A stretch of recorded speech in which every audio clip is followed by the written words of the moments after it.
In 1886, a pharmacist in Atlanta, Georgia, stirred a thick, caramel-colored syrup in a brass kettle. He wasn't trying to change the world, he was trying to cure a headache, but the formula he created contained a secret that would transform a small soda fountain drink into a multi-billion-dollar empire. That secret wasn't the flavor, it wasn't the carbonation, it was a potent, highly addictive drug that today is a controlled substance synonymous with international cartels and street crime. We are talking about cocaine.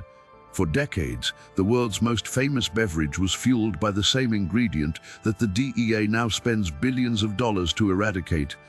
This is the dark history of Coca-Cola, a story of medical addiction, a corporate greed, and a legal loophole that still exists to this day, because while the recipe has changed, the relationship between the Coca-Cola company and the coca leaf never truly ended.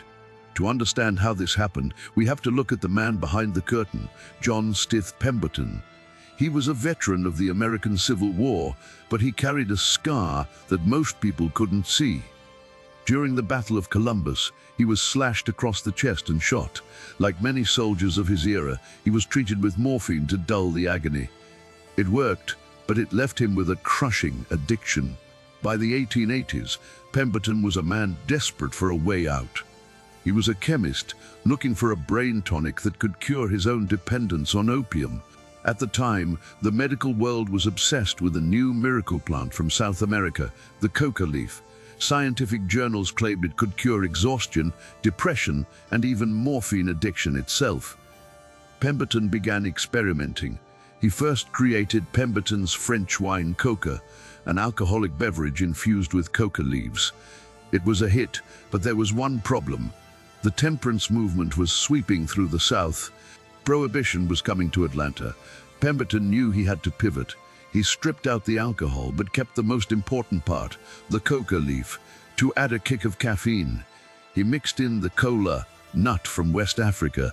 He blended it with sugar and carbonated water. And on May 8, 1886, the first glass of Coca-Cola was sold at Jacob's Pharmacy. But here is the detail the history books often gloss over. Early Coca-Cola didn't just have a hint of coca. Each glass contained a significant dose of cocaine, while estimates vary because the original recipe was a guarded secret.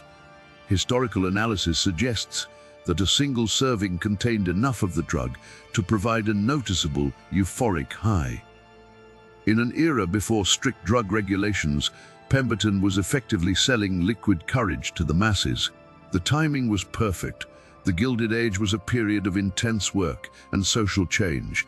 People were exhausted, and a 5-cent glass of Coke was the ultimate pick-me-up. But as the drink grew in popularity, the social climate began to shift. The very ingredient that made Coca-Cola a success was starting to become its biggest liability. By the early 1900s, the public's perception of cocaine had turned from curiosity to terror. Newspaper headlines began linking the drug to crime and crazed behavior. More specifically, the backlash was fueled by deep-seated racism. Southern newspapers began printing sensationalized stories claiming that cocaine-crazed individuals were a threat to society, specifically targeting black communities to incite fear. Among white consumers, it was a classic moral panic, and the brand was caught in the middle. Asa Candler, the businessman who bought the formula from a dying Pemberton for just $2,300, realized that if he didn't change the formula, the government would shut him down. But he faced a massive dilemma. If he removed the coca leaf entirely, he would lose the trademark name Coca-Cola. To keep the name, he had to keep the ingredient, but to keep the customers, he had to remove the drug. This led to one of the most sophisticated corporate maneuvers in history. Around 1903, the company began using spent coca leaves, leaves that had already been processed, to remove the cocaine alkaloid. This allowed them to keep the flavor profile and the legal right to the name without actually getting their customers high. However, this created a massive logistical problem. Where do you get spent coca leaves on a global scale? And what happens to all the cocaine that is extracted from them? This is where the story moves, from a local pharmacy to the cart halls of the federal government. Enter the Stepan Company, based in New Jersey. This chemical plant is the only entity in the United States authorized by the DEA to import coca leaves. Every year, tons of dried leaves are shipped from Peru under heavy armed guard. They are brought to a secure facility where the cocaine is chemically extracted. The clean leaves are then sent to Coca-Cola to be turned into the secret flavoring known as merchandise number 7. But what happens to the cocaine? It doesn't get destroyed. It is sold to Mallinckrodt, a pharmaceutical company which processes it into a topical anesthetic used by doctors. Essentially, the United States government maintains a legal monopoly for Coca-Cola. No other company can import these leaves. No other soda brand can use this specific flavor profile. The very drug that was deemed too dangerous for the public became the foundation of a protected corporate monopoly. Think about the irony of that for a moment. During the height of the war on drugs, while the government was sentencing people to decades in prison for possessing small amounts of cocaine, it was simultaneously facilitating the importation of the same plant to ensure the world's favorite soda tasted just right. The success of Coca-Cola wasn't just built on a clever recipe, it was built on the back of a substance that changed the brain chemistry of its early adopters. It created a brand loyalty so deep that it survived the removal of the drug itself. By the time the cocaine was gone, the habit of drinking Coke was already baked into the American psyche. The psychology of addiction played directly into the hands of corporate expansion. When a customer walks into a store and feels a physiological craving for a specific brand, that brand has already won the war for market share. Asa Candler and his successors were masters of marketing. They pivoted away from the medicinal roots and rebranded Coke as the drink of happiness, family, and Santa Claus. They buried the dark history of the brass kettle and the morphine-addicted pharmacist under layers of red and white paint, but the name remains a permanent scar of its origin. Coca for the leaf and cola for the nut. They spent millions to ensure that when you think of Coca-Cola, you think of a cold glass on a summer day, not a chemical laboratory in New Jersey stripping alkaloids from Peruvian leaves. The scale of this operation is staggering. We are talking about thousands of kilograms of coca leaves moving through American ports every year, all to satisfy the specific flavor requirements of one corporation. If any other person tried to import these leaves, they would face life in prison. But for Coca-Cola, the rules are different. This highlights a recurring theme in the history of finance and big business. If you become large enough, the law doesn't just apply to you, the law adapts to you. The company didn't just survive the transition from an unregulated medicinal era to a strictly regulated modern era. It thrived by becoming a partner to the regulators themselves. Consider the sheer logistical audacity required to maintain this secret for over a century. The secret formula of Coca-Cola is one of the most famous marketing gimmicks in history, kept in a high-tech vault at the World of Coca-Cola in Atlanta. But the real secret isn't just the ratio of cinnamon to vanilla. The real secret is the supply chain. It's the relationship with the Stepan Company. It's the legislative carve-outs that mention special extracts of the coca leaf, written in such a way that only one company can realistically comply. This is how you build a moat around a business that no competitor can cross. You don't just outmarket them, you out-legislate them. The transition from the medicinal era to the refreshment era was a masterclass in crisis management. In the early 1900s, the company was being sued by the government over its caffeine content, yet they were simultaneously working behind the scenes to ensure their coca leaf supply remained uninterrupted. They played a double game, publicly distancing themselves from the drug aspects of the plant, while privately ensuring the plant remained the core of their identity. This duality is the hallmark of every great business empire. You must be perceived as wholesome while operating with cold, calculated efficiency in the shadows. This narrative also reveals the darker side of global trade. The coca leaves used in your soda are grown in regions of South America that have been devastated by the drug war. While the leaves destined for the Stepan Company are legal, the industry itself is fraught with complexity.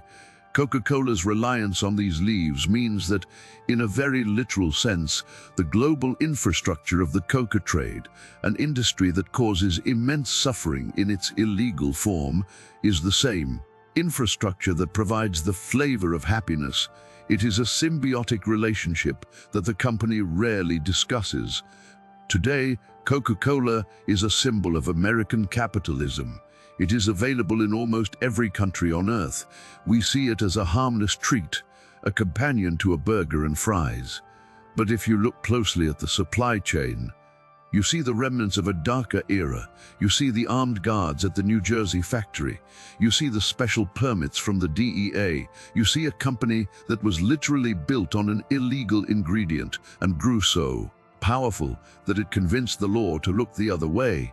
It is the ultimate success story of true crime in finance, a company that started by selling an addictive substance to a tired public and ended by becoming an untouchable global institution. The story of Coca-Cola isn't just about a soda, it's a story about how big business can sanitize its past. It's about how a forbidden substance can be rebranded, refined, and sold back to us in a different form.